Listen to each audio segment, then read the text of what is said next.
bonjour à tous, puisque je n'ai pas pu vous saluer, je suis arrivée un petit peu plus tard. Merci Monsieur Gérard pour toute votre intervention. Je m'en suis beaucoup nourrie également. Et bon, j'y reviendrai peut-être dans la synthèse de ce soir, mais je crois que vous avez montré, outre le contenu, l'importance aussi que l'on mette des mots sur un certain nombre d'éléments fondamentaux en évaluation, même si on n'utilise pas toujours tous les mêmes mots, mais il faut clairement savoir de quoi on parle. Et ça a été, me semble-t-il, très, très clair. Alors moi, j'ai un travail un peu différent à faire, puisque je suis plus dans la technique du coup, donc ça me fait envie, tout ce que vous avez fait, parce que j'y travaille beaucoup. Mais bon, voilà, donc l'évaluation plutôt dans le cadre de la réforme du collège, pour voir, mais vous y avez travaillé, je pense, beaucoup toute l'année, hein, tous, parce que je sais que vous avez été extrêmement impliqués, même si l'évaluation n'a peut-être pas été encore le cœur de votre travail, et c'est donc un peu l'objet de mon exposé maintenant, et puis des questions que vous pourrez me poser. Alors, donc, brièvement, on va replacer le contexte à travers tout un tas de textes qui régissent les pratiques d'évaluation à l'avenir. On en verra surtout les implications. On en dégagera quelques points de vigilance et préconisations. Et puis je pense qu'ensuite, c'est vous qui prendrez la parole cet après-midi, puisque du côté des exemples, du côté de ce que vous faites dans votre académie ou que vous allez faire, eh bien ça devrait pouvoir donner du corps, hein, à tout ce que M. Gérard a dit tout à l'heure et au cadre que je vais essayer de dresser. Hein. Alors, je voudrais commencer par une petite chose en introduction qui serait un petit état des lieux. Alors, c'est une enquête qui date un tout petit peu, puisqu'elle a 3 ans. Mais elle a je la trouve particulièrement encore d'actualité. Donc cette enquête qui avait été faite par l'ADEP portait sur les pratiques d'évaluation en collège et a montré qu'il y avait 3 groupes d'enseignants dans ces collèges. Groupes d'enseignants qui, vous le voyez, sont définis par un certain nombre de caractéristiques et un certain nombre de pratiques évaluatives. Et vous voyez que vous en avez une grosse moitié. Alors il y avait des différenciations par discipline. On pourra en discuter parce que vous allez sûrement être choqués de la place que les uns ou les autres peut-être occupés en termes de représentants disciplinaires. Mais les choses ont pu évoluer en 3 ans. Hein. Alors vous voyez qu'il y a un gros groupe, hein, puisque c'est quand même la moitié des professeurs de collège qui, et ça ne vous surprendra pas, est centré sur les contenus disciplinaires. Alors quand je dis contenu, c'est vraiment au sens des connaissances et pas des compétences dont il vient d'être fait état. Qui est centré davantage sur des écrits de restitution que sur de l'oral ou du pratique. Vous avez des ateliers à ce sujet. Qui est centré d'habitude davantage sur une démarche sommative, mais une démarche sommative au sens défini tout à l'heure, c'est-à-dire fin d'apprentissage et source de diagnostic, mais pas de thérapeutique, hein, donc qui n'a pas de visée formative.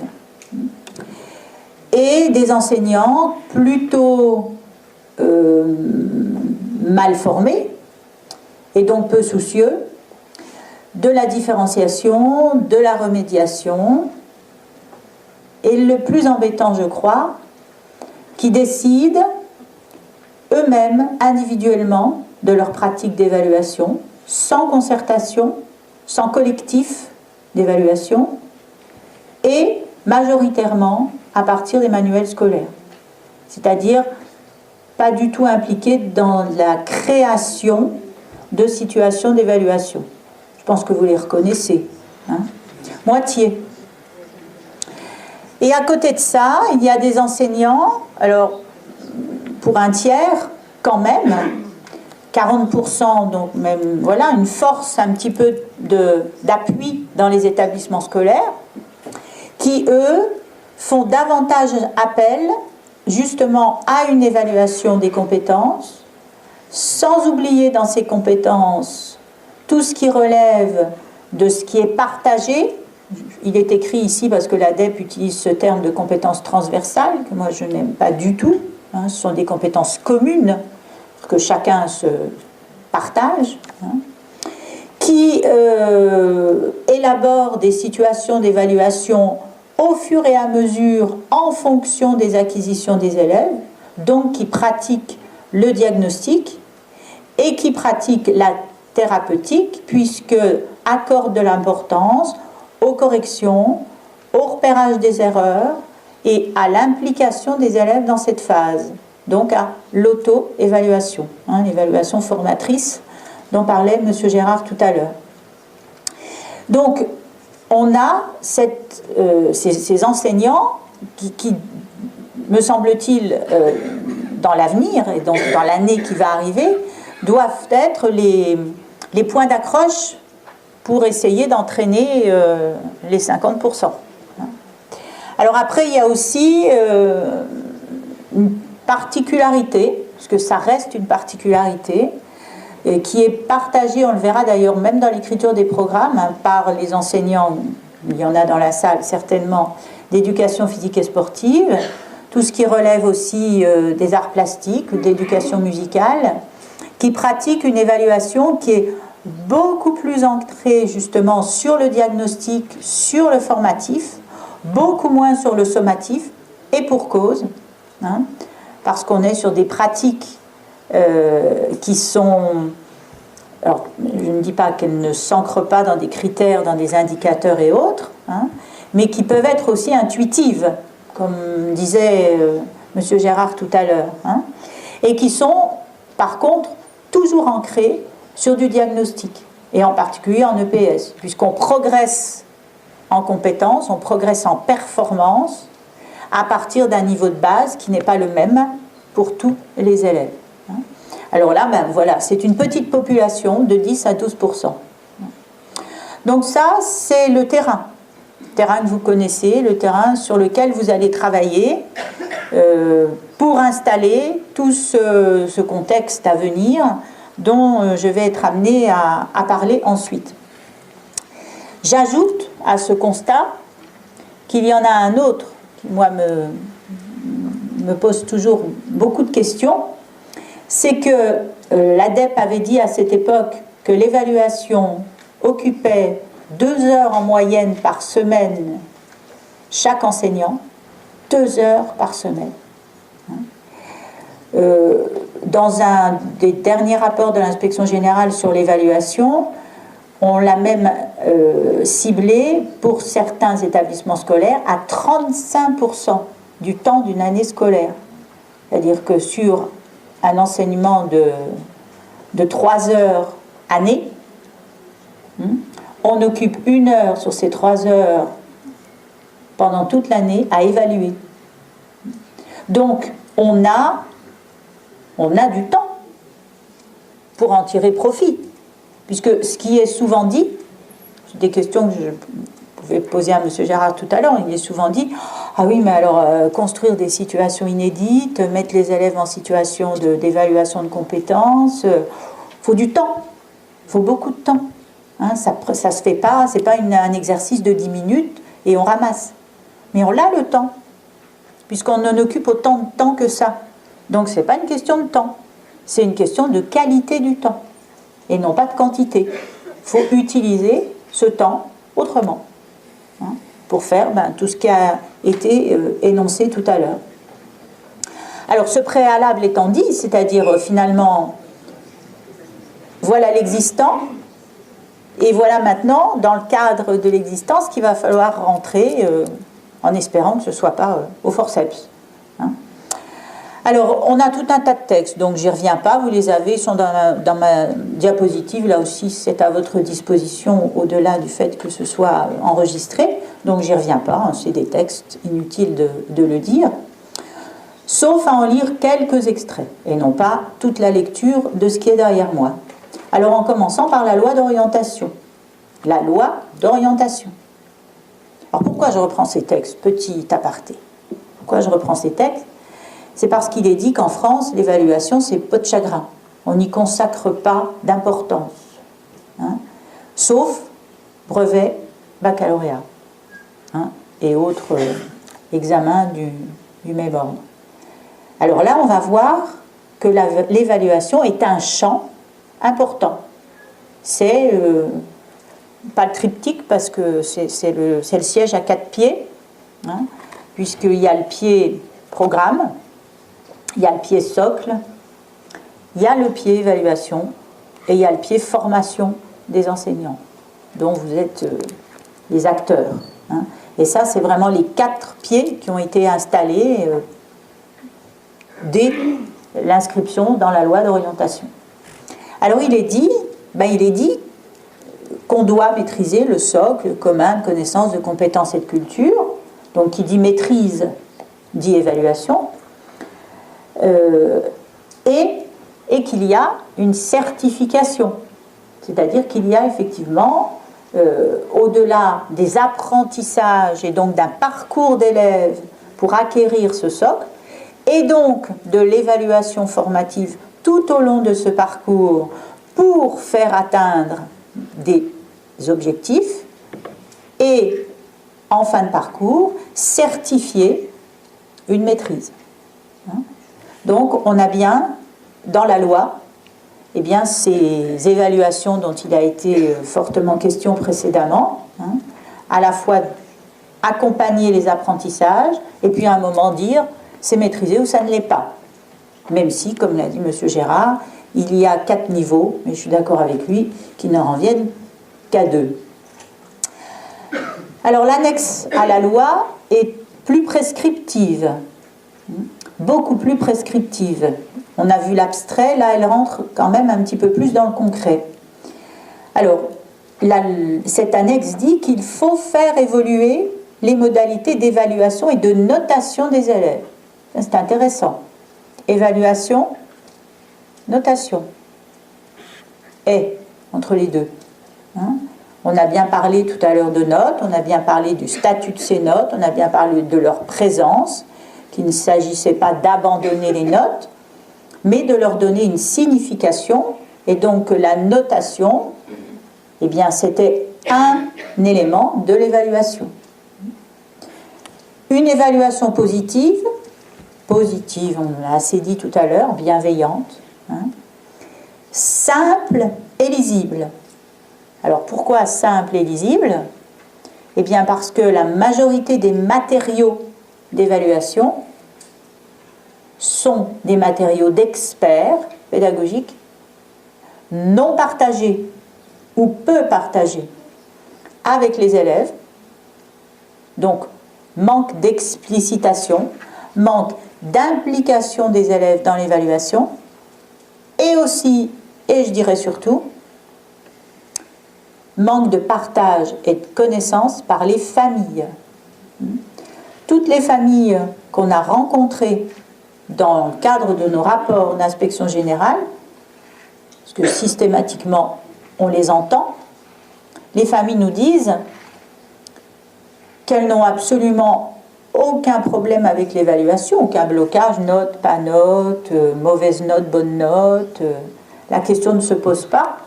La question qui se pose, c'est qu'elles ne comprennent pas comment on arrive à ces diagnostics.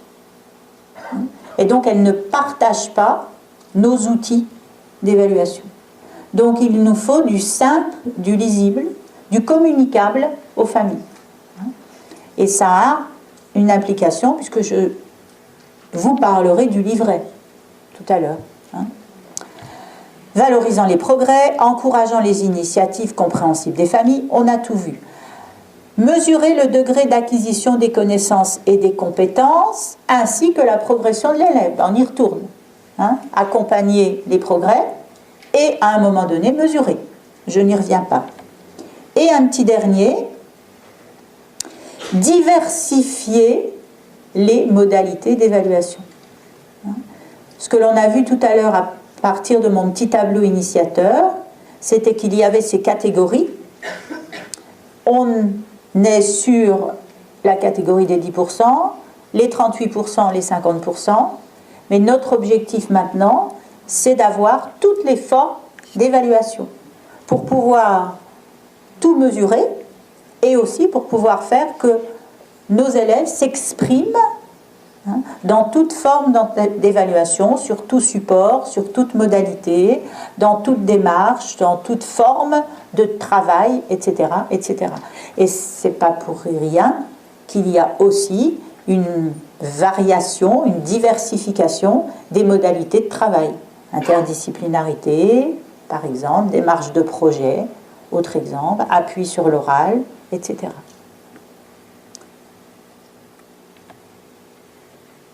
La loi et son annexe. Et ensuite, on rentre dans la poupée russe, à l'intérieur, le socle et les programmes. Des programmes curriculaires de cycle. Là aussi, c'est pas anodin, c'est cohérent. Parce que si on veut laisser le temps aux élèves d'acquérir des compétences, eh bien laisser le temps, c'est dire que le parcours n'est plus scandé en années, mais qu'au contraire, le parcours est scandé en cycle. On a 3 ans pour atteindre des attendus de fin de cycle. On n'est pas obligé de maîtriser fin de 5e, et puis un autre morceau fin de 4e, et puis un autre morceau fin de 3e. On a 3 ans pour, ou CM1, CM2, 6e. Donc, c'est logique et cohérent avec le sujet qui nous occupe, c'est-à-dire l'évaluation au service des apprentissages des élèves. Et curriculaire, parce qu'on estime qu'il ne s'agit plus de dire, justement par le couperet de l'évaluation sommative en particulier, de dire voilà, j'ai fini, cette base est acquise, d'ailleurs je l'ai mesurée, certains ont eu 18, certains ont eu 10, certains ont eu 5, je range proprement et j'oublie, et je n'y reviens plus. Eh bien non, si c'est curriculaire, eh bien ça veut dire que c'est des éléments qui vont pouvoir être repris au cours du cycle, retravaillés, M. Gérard a dit, remobilisés dans des situations complexes, de telle façon à ce que des ressources travaillées soient retravaillées, remobilisées dans de nouveaux contextes pour pouvoir justement être solides et donc maîtrisés. Donc là encore, on est complètement en accord avec ces questions d'évaluation qui accompagnent les apprentissages. Je vous propose en peu de temps, mais quand même, de suivre avec moi une espèce de démarche de travail qui ensuite nous fait rentrer, étant partie de la loi, pour aller dans le socle, pour aller dans les programmes, de voir comment on va chercher à l'intérieur de ces programmes ce qui est finalement support d'évaluation au service de ce qu'on nous demande, c'est-à-dire de poser un diagnostic à la fin sur maîtrise ou non du socle. Donc là aussi, les choses ont changé, les choses ont évolué dans l'écriture du programme de cycle. Alors, qu'est-ce qu'il y a dans ces programmes qu'il est important de lire, et dans cet ordre-là, j'ai envie de dire. Ce n'est pas anodin l'ordre que je vais suivre. Les pages, je vais les tourner dans un certain sens. Il y a pour tous les enseignements plutôt, un volet 2 dans chaque programme de cycle. Vous avez largement accompagné ces programmes cette année, donc je ne vous apprends rien dans ce domaine. Mais ce volet 2, il est le support de l'évaluation. C'est lui. C'est avec ce volet 2 que les enseignants vont collectivement accompagner les apprentissages et collectivement attribuer un brevet à la fin de la scolarité obligatoire. C'est pas en allant dans le micro détail du programme d'éducation musicale.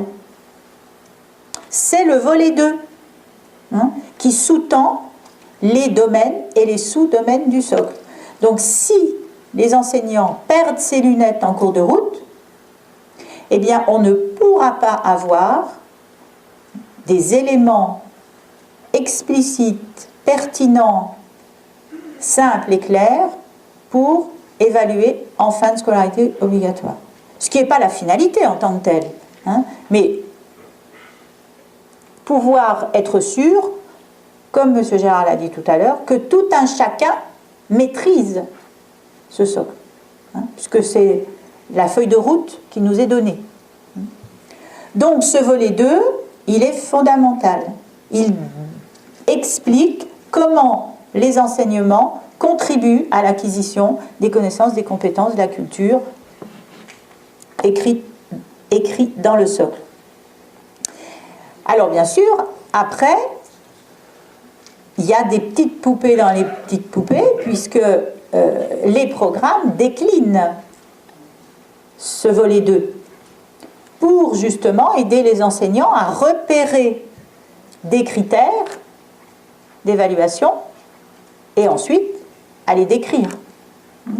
Donc quand je regarde un programme de sciences de la vie et de la Terre, par exemple, et vous le lirez dans n'importe lequel, hein, eh bien on y trouve des éléments qui vont permettre, eh bien, de construire ces évaluations. On a pris tout à l'heure l'exemple d'une situation qui était de sciences de la vie et de la Terre, ça tombait bien, sans le savoir. Hein. Et il était question d'interpréter peut-être des données, où je n'ai pas retenu exactement la formulation, mais voilà, on en a là. Interpréter des résultats et tirer des conclusions. Hein. Derrière, il y a tout un travail, toute une construction de situations qui permettent de travailler cette question et de la décrire aussi, enfin de décrire comment dire qu'un élève est capable d'interpréter des résultats, etc. Hein. Et puis, il y a ces fameux attendus de fin de cycle, qui eux sont disciplinaires. C'est-à-dire qu'ils décrivent ce à quoi on doit arriver au bout de 3 ans. Et comme ce sont des attendus de fin de cycle, ben c'est bien les objectifs visés, hein, donc c'est bien ce qu'on construit, et c'est donc bien ce qu'on accompagne en évaluation. Parce que sinon, eh bien, on perd de vue, hein, ce qu'on est en train de construire. Donc, autre élément à prendre en compte lorsque on accompagne le processus d'apprentissage. Et là, je ne vais pas les lire, ce n'est pas l'objet, c'est juste de les montrer simplement. Et alors encore la toute petite poupée à la fin, parce qu'il y en a encore une microscopique dedans, qui m'intéresse beaucoup moins, sauf quand on parle d'évaluation aujourd'hui, parce que les disciplines s'expriment peu dans les programmes sur les pratiques d'évaluation, pour ne pas dire pas. Hein. Les programmes sont assez légers dans ce domaine. Ils disent, ils nomment tout ce qu'on a lu avant, mais bon, il y a quand même quelques disciplines qui s'y sont essayées. Alors c'est rigolo à faire maintenant qu'on a un programme en 400 pages et qu'on a des outils numériques, hein, on fait une recherche de mots-clés et on trouve aisément ce qu'on voudrait y trouver. Hein. Donc vous avez des choses quand même intéressantes quand on regarde par rapport à quelque chose que j'évoquais en introduction, c'était pas anodin, c'est les disciplines. Alors, il se trouve qu'il y en a 5 bien différentes les unes des autres. Art plastique. L'évaluation tournée vers les élèves dans une visée essentiellement formative, vous vous rappelez des 12% à droite, hein, accompagne les apprentissages qui se fondent sur des propositions ouvertes, favorisant la diversité des réponses. Le professeur prend appui sur l'observation des élèves dans la pratique et lors de la prise de parole pour valoriser et encourager. Tout y est, j'ai envie de dire. Et une chose fondamentale, que peut-être était en filigrane dans tout ce qu'a dit M. Gérard tout à l'heure, c'est que me semble-t-il, pour bien évaluer, il faut regarder l'élève au travail. Hein? C'est-à-dire qu'il faut le voir faire. Il faut voir comment il s'y prend. Et non pas seul, devant une copie blanche, avec un professeur au bureau qui le surveille. Mais le regarder faire pour comprendre le processus. Et donc se doter d'observables qui vont permettre de poser un diagnostic en fonction de critères bien identifiés. Donc, importance, là, je trouve extrêmement intéressante cette formulation dans le cadre de cette discipline. Vous lisez ensuite, français, prise en compte de critères d'évaluation explicites, élaborés collectivement pour les présentations orales. Alors, le français, ben voilà, le français appuie sur l'oral, parce que c'est justement le cœur de ce que l'on veut travailler, et vous aurez un atelier, je crois, autour de ça cet après-midi, et insiste sur cette question de critères, sur cette question d'explicitation, et sur cette question de partage collectif. C'est-à-dire que ce ne soit pas des critères collés par l'enseignant sur des productions orales d'élèves, mais que ce soit des critères qui ont émergé des productions orales des élèves pour que ce soit eux qui identifient quels sont les critères pertinents pour évaluer leur propre production orale. Vous connaissez comme moi des multitudes de grilles de critères avec des multitudes de descripteurs qui sont collés dans les cahiers et les classeurs, mais qui n'ont jamais fait l'objet d'un partage, d'une compréhension avec les élèves. Et pourtant, que de temps consacré par les enseignants à ce travail. C'est pas anodin en temps de travail et en construction de l'outil. Et quelle sous-utilisation, au final. Éducation musicale. Conditions d'un travail collectif, concentration, écoute, respect, auto-évaluation. Extrêmement intéressant. Je suis allée le chercher aussi pas de manière anodine, parce que question de l'auto-évaluation, déjà, très peu pratiquée pour les raisons évoquées précédemment. Et puis là, on est sur des attitudes. Écoute, respect, concentration. Ce fameux domaine 2 du socle, qui fera l'objet d'un apprentissage, ses contenus, et qui fera l'objet d'une évaluation accompagnant ces apprentissages, et qui pour l'instant est très désincarné de tous les autres contenus disciplinaires, et qu'il va falloir croiser fortement avec les programmes. Et là, vous y trouvez ces questions de concentration, d'auto-évaluation, d'écoute, etc. Les langues, enregistrement et réécoute de ce que l'on dit afin d'analyser et d'évaluer sa propre pratique de la langue. Là aussi, c'est extrêmement intéressant, puisque on oublie l'écrit, on est sur l'oral, on décale l'évaluation, parce qu'on a parlé beaucoup d'évaluation, j'observe en classe, j'évalue, je suis enseignant.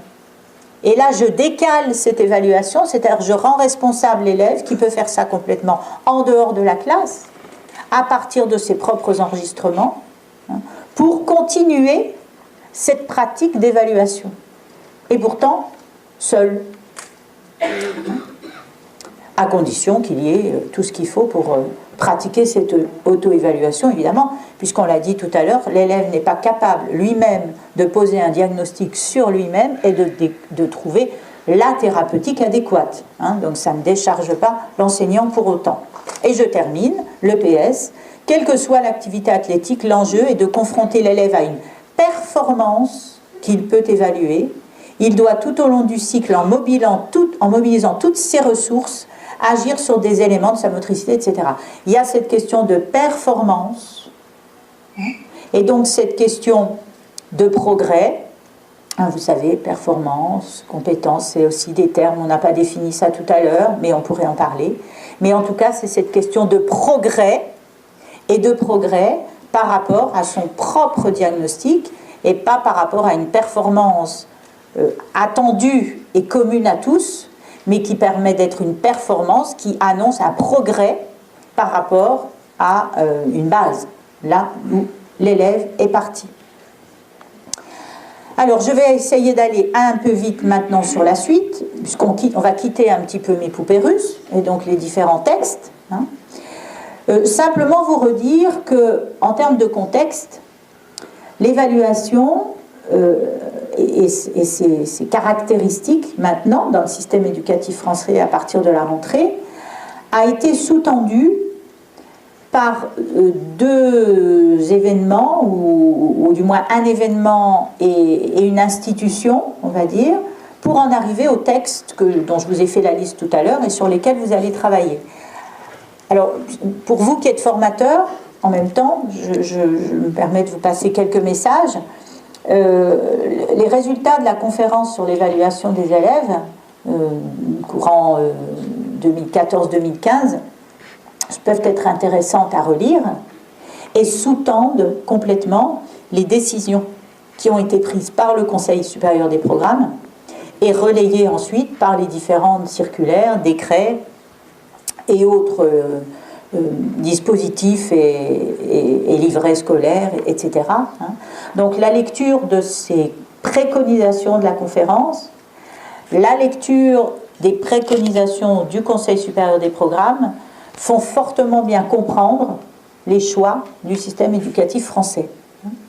Alors j'en ai extrait deux ici, parce que je n'ai pas le temps en si peu de temps de faire une étude de texte. Améliorer les conditions d'apprentissage de tous les élèves, transmettre à chacun les outils pour progresser dans ses acquis, poursuivre ses études, construire un avenir personnel et professionnel. Monsieur Gérard, on a parlé tout à l'heure, l'évaluation aussi, l'évaluation d'orientation, c'est-à-dire prendre des paris. On disait tout à l'heure qu'au bout de 6 mois, les choses ont changé. C'est-à-dire, si on reportait un diagnostic à ce moment-là, on n'aboutirait peut-être pas à la même conclusion. Ben oui, pour moi, l'évaluation, c'est un pari. On fait un pari. On dit, oui, peut-être que, oui, allez, ok, il sait conduire. Ça n'empêche que 10 minutes après, il peut avoir un accident de voiture. Ça, c'est sûr. Mais c'est un pari. Voilà. Donc là aussi, on fait un pari à travers l'évaluation sur l'avenir de l'élève. Ce n'est pas à court terme l'évaluation. Je me suis étonnée moi-même quand j'ai dit tout à l'heure qu'on accompagnait le processus d'apprentissage parce que, au final, il y avait la maîtrise du socle et il y avait le DNB. Ma formulation ne me convenait pas quand je m'entendais, puisqu'on ne travaille pas pour ça. On travaille pour équiper d'un certain nombre d'acquis qui serviront au-delà dans la vie du citoyen. Une compétence se construit progressivement, on l'a dit, on ne va pas y revenir, et peut être évaluée et validée au fur et à mesure de l'apprentissage. Évaluer est un acte répété, conduit le plus souvent à partir de regards de l'enseignant ou de l'élève, qui ponctue les apprentissages, s'inscrit dans le quotidien de la classe, et surtout, est un acte individuel ou conduit dans un acte collectif. C'est écrit dans les textes. C'est pour vous dire que tout ce que l'on dit est acté, et c'est important, cette avancée dans notre système éducatif.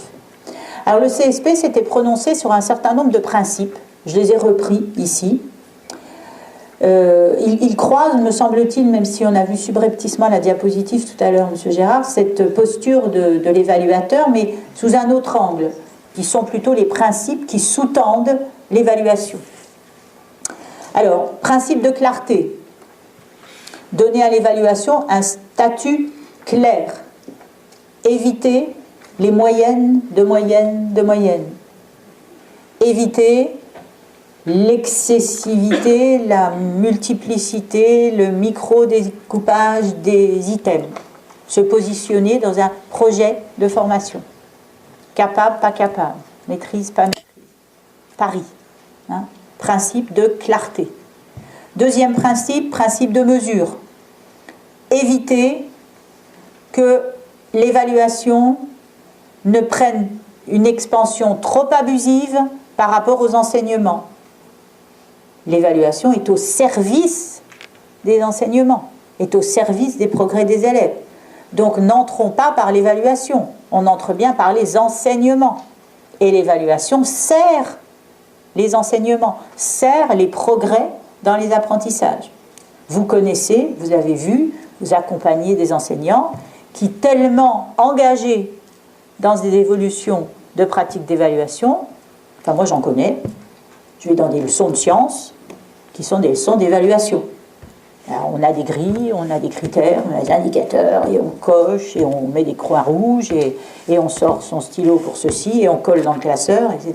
Et à la fin, on dit, on est venu apprendre quoi aujourd'hui? On est venu apprendre à évaluer. Ah, je croyais qu'on était venu apprendre à quelle était l'évolution des êtres vivants, par exemple. Hein. Donc attention, principe d'équité, on va y revenir quand même, hein. Principe de progressivité, hein, évaluation progressive, mettre fin à cette opposition, parce que nous aussi, comme en Belgique, on vient de vivre un temps d'opposition, hein, d'opposition entre les programmes et le socle, d'opposition entre le DNB et la maîtrise du socle. On vient de vivre depuis 2006 l'impossibilité totale de croiser les deux, avec du coup deux évaluations parallèles, complètement parallèles. Alors bien, hein, qui ne se croisent jamais. Donc là, on espère de tout notre cœur qu'avec des programmes soclés, très joli mot, on n'est plus, et puis un nouveau diplôme national du brevet, on n'est plus cette opposition et qu'on arrive à faire croiser les deux. Principe de positivité, j'y reviens pas, on l'a vu. Principe d'exigence. Principe d'exigence. Vous savez que la maîtrise du socle n'est pas compensatoire. Hein? On ne fait pas une moyenne de la maîtrise du domaine de la maîtrise de la langue française avec la maîtrise des systèmes naturels et techniques. On doit maîtriser chacun des éléments séparément.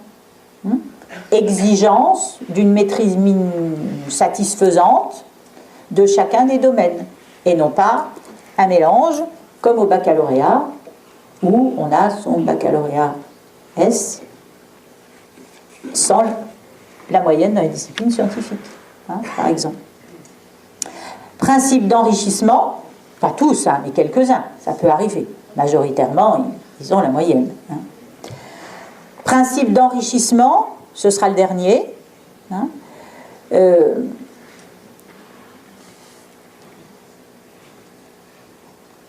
Tout sert à l'évaluation.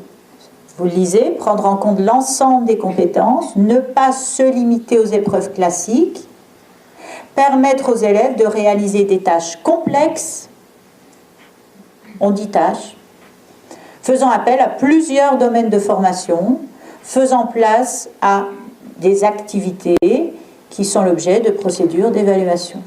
Donc on est bien dans cette diversité des pratiques d'évaluation, et ce que l'on vise, ce n'est pas la maîtrise des ressources, mais c'est bien la mobilisation de ces ressources dans le cadre de tâches complexes ou de situations complexes. D'où cette idée d'enrichissement.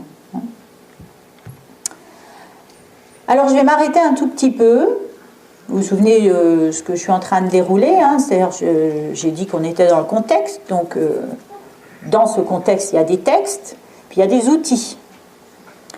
Et il y a un outil qui... Alors, je vous montrerai, je ne crois pas que j'aurai le temps, mais il y a quelques académies qui sont en train de faire un petit peu des enquêtes, des états des lieux, sur où en sont les établissements scolaires par rapport à la mise en œuvre de la réforme du collège à la rentrée prochaine. Donc, il interroge sur l'accompagnement personnalisé, sur l'évolution de la posture des enseignants, sur les pratiques d'évaluation, et qui questionne sur la juste la connaissance du livret scolaire, qui va quand même être rempli dès la rentrée prochaine, par les équipes. On en est à 89%, par exemple, dans une académie, de méconnaissance totale. Pour 6%, je crois, de connaissances partielles. Et puis vous avez tout le reste, c'est totalement méconnu. Et 100% pour les familles. Et ça, c'est normal. Alors, le livret scolaire, pourquoi je vous le montre? Parce qu'il n'est pas anodin. Alors, pourquoi je vous le montre? Bon, il se trouve qu'il y a quelques années, nous avons travaillé à l'Inspection Générale sur le livret personnel de compétences. Qui aurait pu réussir et qui a massivement échoué. Hein, nous sommes allés dans le mur avec ce livret personnel de compétences, ça a été dit, écrit, c'est dans nos rapports divers et variés, donc on n'y revient plus. Alors là, il y en a un autre, ce serait bien qu'il n'échoue pas. Mais pour qu'il n'échoue pas, il faut bien le connaître et il faut qu'il soit bien porté. Et donc je profite d'une assemblée de formateurs pour en parler. Ce n'est pas la panacée. L'objectif n'est pas ici de défendre un livret scolaire numérique, mais de défendre un livret scolaire unique, plutôt que numérique. Et de voir ce qu'il y a dedans, et comment on peut s'en servir. Est-ce que ça peut être un outil utile pour accompagner les apprentissages des élèves? Alors j'ai pris ici un exemple d'une classe de CM2. Alors il y a des choses intéressantes quand même. Bon, intéressantes, pas intéressantes, il y a une discipline, les mathématiques. Je ne veux pas dire que les mathématiques ne sont pas intéressantes, c'était pas ça. C'était qu'on aurait pu s'attendre peut-être à avoir un domaine du socle, une maîtrise du langage mathématique, par exemple. Non, c'est les mathématiques. On peut en discuter, en tout cas. Mais ce qui est intéressant, c'est que dans cet exemple, le professeur remplit ce qu'il a travaillé, explicite à lui-même déjà, aux élèves, aux familles, quelles ont été les choses qui ont été travaillées pendant le trimestre, pendant le semestre, pendant le mois. C'est laissé à la liberté des équipes. Et se positionne par rapport aux acquisitions, aux progrès et aux difficultés éventuelles des élèves. Alors il y a un ordre, ça c'est la bienveillance. Mais M. Gérard disait que dès lors que l'on est en processus d'acquisition, bien sûr ce qui nous intéresse, c'est ici les difficultés. Mais ce qui nous intéresse, pas secondairement, mais en deuxième observation, c'est de pouvoir s'appuyer sur les réussites pour faire progresser pour lever les difficultés. Donc là, on met en avant à la fois les acquisitions et les progrès et les difficultés. Donc c'est pas anodin si c'est bien renseigné. Si c'est pour écrire sans matériaux, tous les matériaux vous ont été donnés tout à l'heure. Si c'est pour écrire sans matériaux fiables, on peut écrire la même chose, élève en progrès. Et puis, vous regardez là par exemple, c'est en dehors des fractions simples où Jean éprouve encore des difficultés, le niveau en mathématiques est conforme aux attentes. C'est quand même renseignant. On voit bien ce qu'il va falloir travailler dans la suite. Donc ça peut quand même présenter un intérêt. Et puis vous avez tout à droite les niveaux de maîtrise dont a parlé M. Gérard, puisqu'il y a le atteint, le partiellement atteint, le atteint et le dépassé, qui sont la façon dont les bulletins sont remplis ici au cycle 3. On viendra sur la suite après. Ben oui, parce qu'il y a une suite. On est toujours rattrapé par son histoire.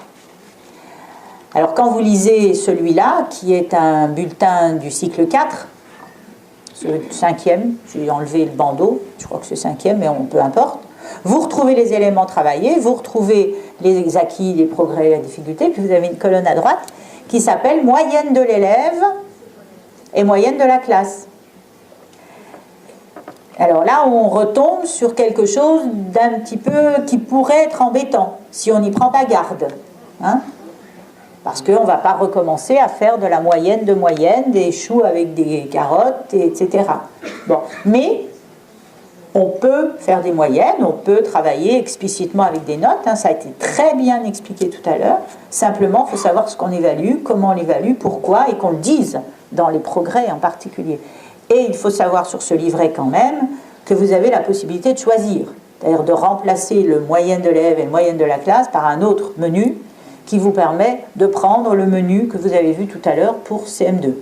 Donc, on est quand même un peu paré de ce côté-là. Mais il faut le savoir, parce que ça va être un obstacle quand vous allez aller au contact des équipes et qui vous vont dire l'évaluation, hein, c'est quand même bien comme avant. Hein. On met une moyenne de classe et on met une moyenne d'élèves. Hein. Donc, bon, on continue comme on faisait. Hein. Donc, voilà, on est prévenu. Et puis, il y a les enseignements pratiques interdisciplinaires. Je vous ai mis le petit bandeau correspondant du livret. J'aurais pu vous mettre l'AP, puisqu'il y en a un. Puis j'aurais pu vous mettre les parcours. Et là aussi, ce n'est pas inintéressant ce que vous lisez. Vous voyez, ce n'est pas pour vous faire lire le livret que je fais ça. Hein. Ça n'est qu'un support. Enseignement pratique interdisciplinaire, projet réalisé et implication de l'élève. Thématique interdisciplinaire, le nom de la discipline, l'intitulé de la thématique, point. Point. Il n'y a pas d'évaluation. Il n'y a pas d'évaluation. Il n'est pas dit quelque part qu'il va falloir écrire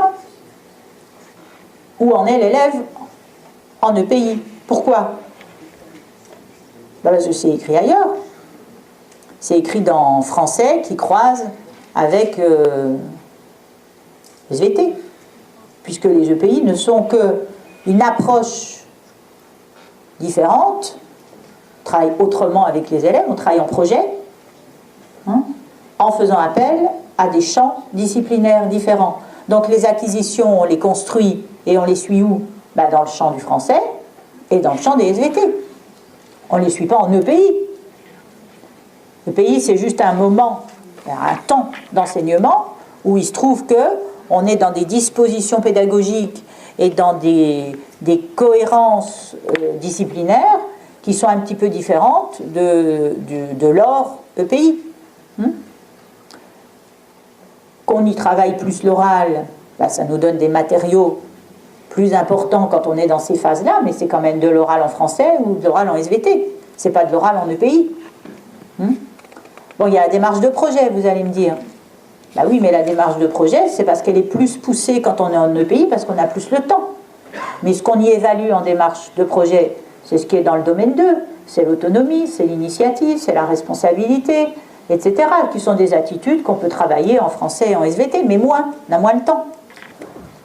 Donc finalement, et en AP, c'est pareil. En AP, on ne fait pas de l'AP, on n'évalue pas de l'AP. En AP, on travaille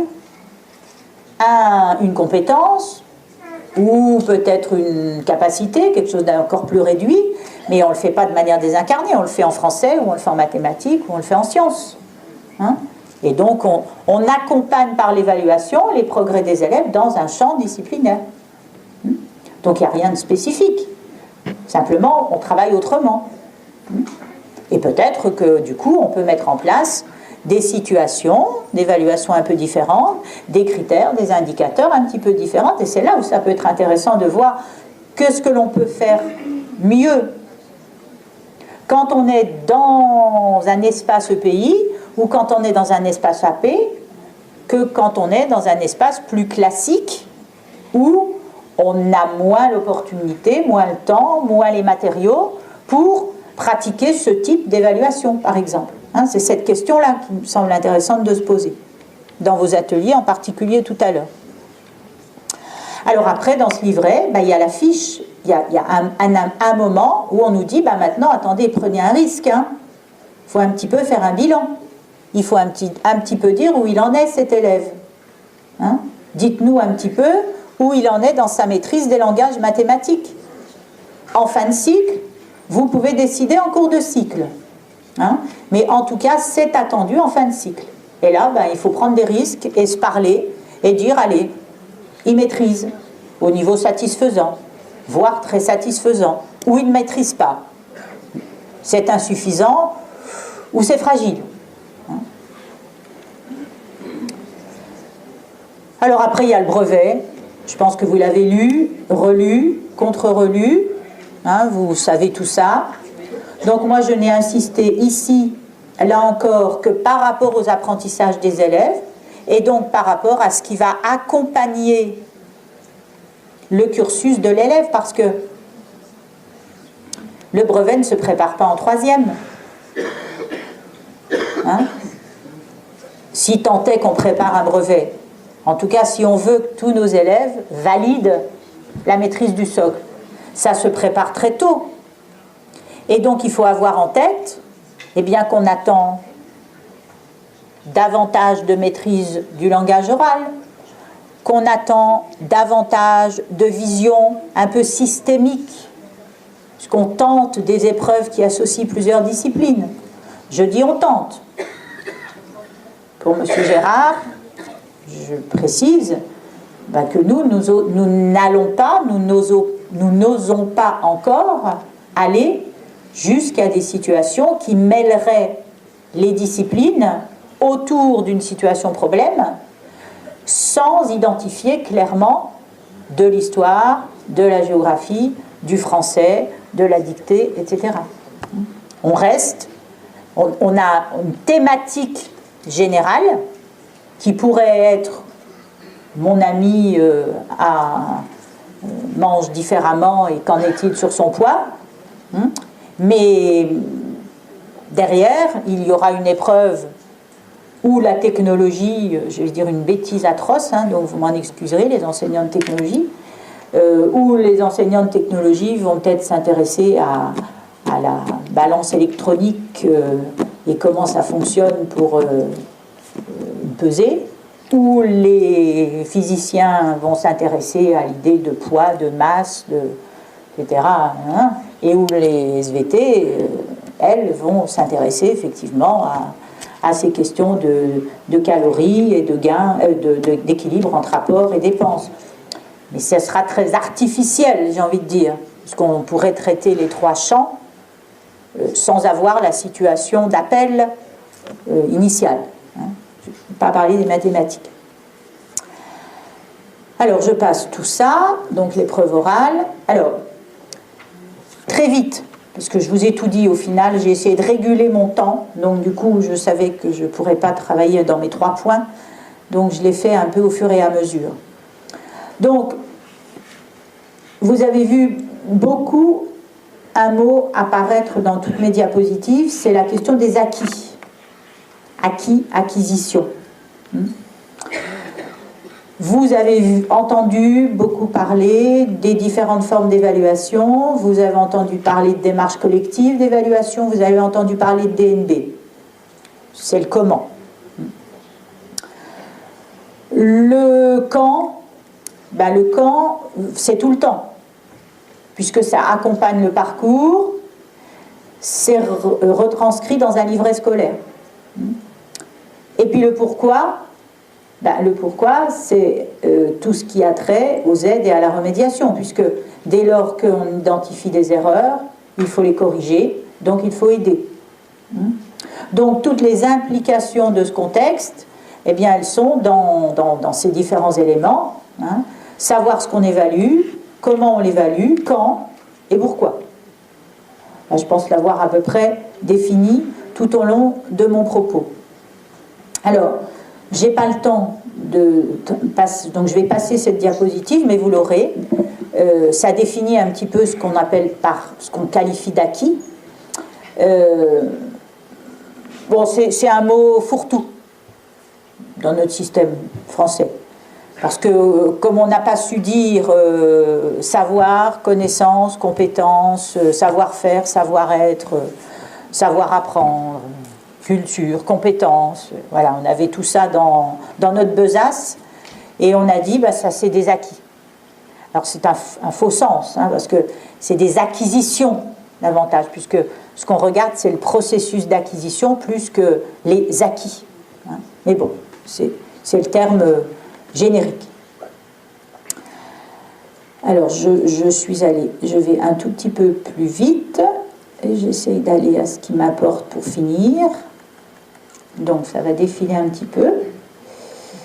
Vous m'en excusez. Je veux finir dans les temps.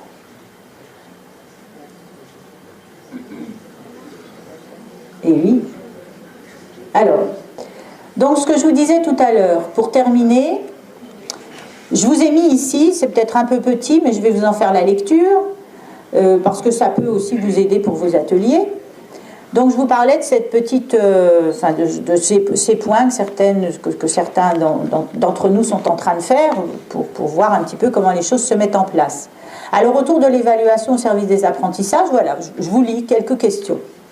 Les équipes ont besoin d'une réflexion supplémentaire sur le nouveau socle commun de connaissances et de culture et sur ses modalités d'évaluation. Oui ou non? La réponse est massive. Vous n'avez pas les pourcentages là, je ne vous ai pas fait j'ai pas fait le traitement de l'enquête, mais c'est massivement oui. C'est-à-dire que globalement, malgré tous les travaux qu'on a pu faire les uns et les autres cette année, eh bien, il n'est pas encore corrélé cette question de socle, cette question de programme et cette question d'évaluation. Trépied, la corrélation est extrêmement difficile. Dans quel domaine? Tous les domaines. Il n'y a pas un domaine qui fait plus obstacle que les autres. Les équipes se sont-elles approprié le nouveau livret? On a dit non tout à l'heure. Les raisons, vous les connaissez. On n'a pas travaillé. On n'a pas le temps, on ne peut pas tout faire dans cette année. Donc c'est sûr que c'est un travail à prévoir l'année prochaine. Je vous ai parlé des familles. Les questions qui sont posées. Et là, on est sur du qualitatif, et donc les questions, effectivement, qui se posent. Où en sont les équipes par rapport aux questions d'évaluation sommative, aux questions de diagnostic, aux questions d'évaluation formative, aux questions d'évaluation des compétences, aux questions des classes sans notes? C'est évident, et bien qu'on a du travail de formation, et non pas de remise à niveau. Je crois qu'il faut se dire qu'il y a du travail carrément de construction dans tous ces domaines, et vous avez eu tous les matériaux tout à l'heure, je pense, en grand nombre en tout cas, pour répondre à ces réflexions.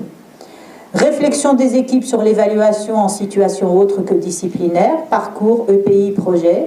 Je l'ai abordé dans mon propos précédent pour attirer votre attention sur le fait qu'il fallait être extrêmement vigilant sur ne pas faire une évaluation qui serait spécifique aux EPI, à l'AP ou au projet, ce qui me semblerait être une dérive. M. Gérard a utilisé beaucoup le mot de dérive tout à l'heure. Nous, on est avant le processus, donc on peut essayer d'anticiper les dérives. Et moi, j'en vois une forte, qui serait de pratiquer une évaluation spécifique pour ces situations qui ne sont pas des situations spécifiques. Réflexion aussi sur les productions des élèves, puisque on va mettre les élèves en situation de projet, en situation d'interdisciplinarité, en situation de réflexion, de parcours artistique, de parcours citoyen et autres. Ils devraient être très acteurs de projet, mais aussi hors la classe. On a parlé tout à l'heure d'évaluation à la fois des acquis dans la classe, mais aussi des acquis hors la classe. Et là, il y aura certainement des champs à visiter pour s'appuyer sur les acquis aussi hors la classe, quand ces élèves sont en projet hors de la classe, dans le cadre de différentes implications qu'ils peuvent avoir dans des associations ou autres. Conclusion. Évidemment, importance de la formation, mais aussi du suivi des enseignants. Les former, oui, mais aussi accompagner l'effet de la formation. Parce que le one-shot, on forme, on part. C'est difficile ensuite de voir justement l'effet de cette formation. Alors, c'est compliqué, mais on n'est pas seul. Il n'y a pas que des professeurs formateurs, il y a des inspecteurs, il y a des chefs d'établissement. Et l'importance, et des chefs d'établissement formateurs, l'importance du travail collectif entre nous tous est extrêmement importante pour mesurer l'effet de ces formations, en particulier dans ces pratiques d'évaluation. Nous formerons bien si nous avons une communauté de pensée, c'est-à-dire si nous pensons tous la même chose autour de l'évaluation. J'ai parlé de copilotage. Il y a la question du local, il y a la question des établissements. Évaluer, pour moi, c'est un acte qui a une haute valeur pédagogique. C'est-à-dire que ça n'est pas un satellite de l'enseignement. Ce n'est pas enseigner qui est le seul cœur de la pédagogie. C'est enseigner, on parle de pratique d'enseignement et de pratique d'évaluation.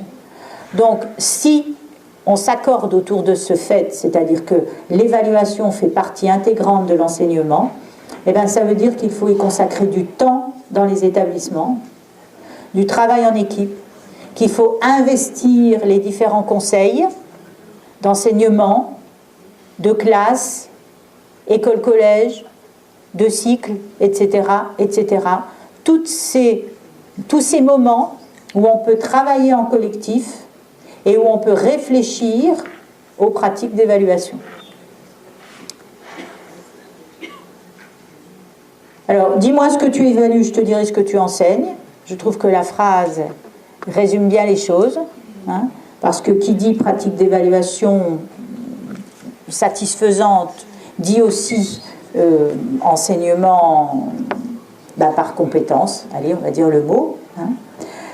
Alors, ce que je vous propose pour finir, au-delà donc de cette brève conclusion qui, à nous deux, je pense, avec mon collègue précédent, a bien montré, je pense, qu'on était passé du rendre compte à se rendre compte de, c'est-à-dire qu'on n'est plus dans cette phase où il s'agit de remplir des bulletins pour dire « je rends compte de », mais qu'on est bien là pour faire prendre compte à l'élève et se rendre compte, nous, experts, eh bien, de ce sur quoi il faut travailler. Alors, on m'avait dit d'essayer à partir de ce propos de nos propos introductifs de ce matin, d'essayer de dégager une ou deux questions pouvant être un petit peu le fil rouge de vos ateliers. C'est difficile, j'en avais 6 qui m'intéressaient. Je vous en propose 2 qui sont classiques, j'ai envie de dire, mais qui pourraient être ce que vous pourriez prendre en compte dans vos différents ateliers et voir à travers vos différents sujets comment apporter une réponse à ces deux points. Comment l'évaluation peut devenir un levier au service des apprentissages, concrètement, parce que là c'est des choses concrètes que vous allez faire. Comment, quand on est enseignant dans un cycle 3, par exemple, on peut se servir de l'évaluation pour faire progresser les élèves, ou quand on est dans le cadre d'un EPI, comment se servir de l'évaluation pour faire progresser les élèves. Comment faire en sorte que l'évaluation encourage tous les élèves, quel que soit leur niveau, leur environnement.